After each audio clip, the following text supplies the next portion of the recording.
السلام عليكم ومرحبا بكم في فيديو جديد على قناة وصفات الحنينة. اليوم إن شاء الله غادي نحضروا مسمن مورق بدون دلك بدون زبدة، كيجي رائع خطير في المذاق وكذلك شكلا.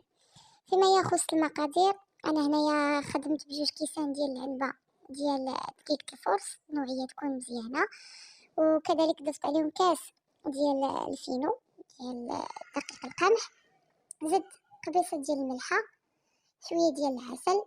وبالنسبه للعسل ممكن تعوضوه بالسكر، ولكن انا كنفضل ندير العسل حيت عنده واحد الدور مهم جدا، يعني كيخلي ليا واحد اللون ذهبي غزال كيجي في المسمنه ما شاء الله. نتوما غادي تشوفوا معايا النتيجه، تابعوا معايا حتى لاخر الفيديو.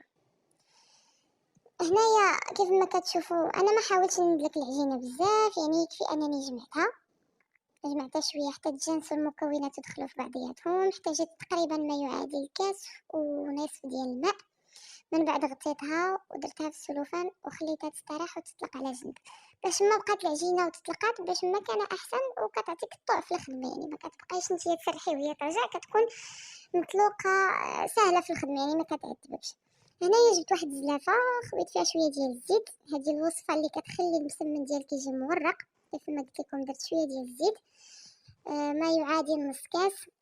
زدت شويه ديال الفينو وكذلك نص خماره حمراء. من بعد مده ديال ما يقارب تقريبا ساعه ونصف كانت العجينه ديالي طلقات كيف ما كتشوفوا في الفيديو. هديتها وبديت كنقطعها قطع، يعني اللي تعطيني قطع تكون متساويه. من بعد بديت كنحاول نجمع الجوانب ديالهم، ثم بديت كنخدم بهذيك الاولى اللي كورتها وحطيتها، كنمشي نخدم بها هي الاولى حيت كتجيني ساهله في الخدمه، ماشي بحال الا خدمت باخر وحده كورت وحطيت. كيف ما كتشوفوا هنايا حاولت انني نسرحها مزيان حتى كيولي سطح العمل كيبان. من بعد كندهنها بهذاك الخليط اللي صاوبنا، ثم كندهن بلاطو صينيه اي حاجه، المهم درناها بشويه ديال الزيت باش ما يسقوش ليكم.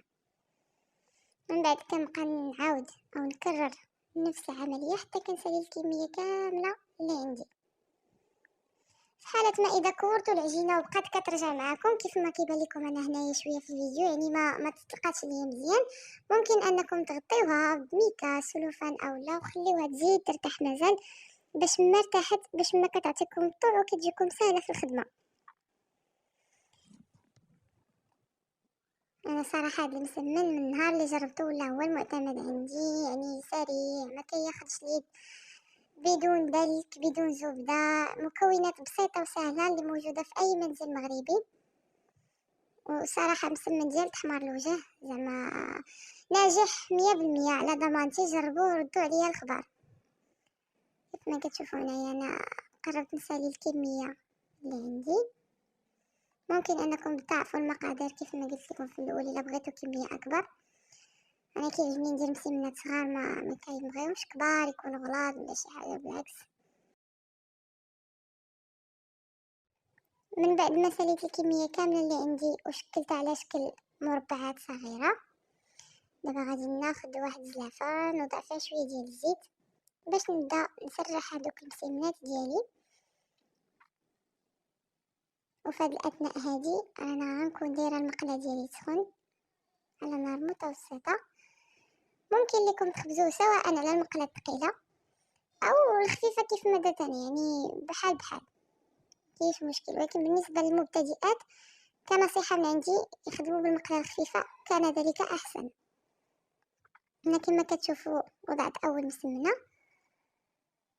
كيف كنوضعها بثواني قليله كندهن الوجه ديالها بالزيت ثم كنقلبها، كتبدا كتنفخ شويه، كتبدا دير دوك النفيخات، صافي كنعاود ندهنها بالزيت ونعاود نقلبها.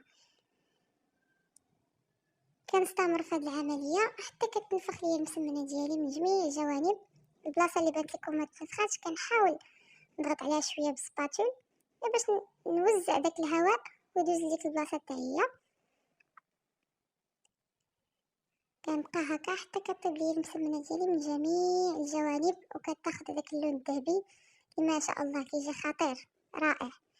جربوها البنات على حسابي، هادي بالغت فيها واحد شويه. غنعاود معكم واحده اخرى هنايا. كي كنحطها بعد ثواني قليله كنعاود ندير ليها الوجه ديالها ونقلبها.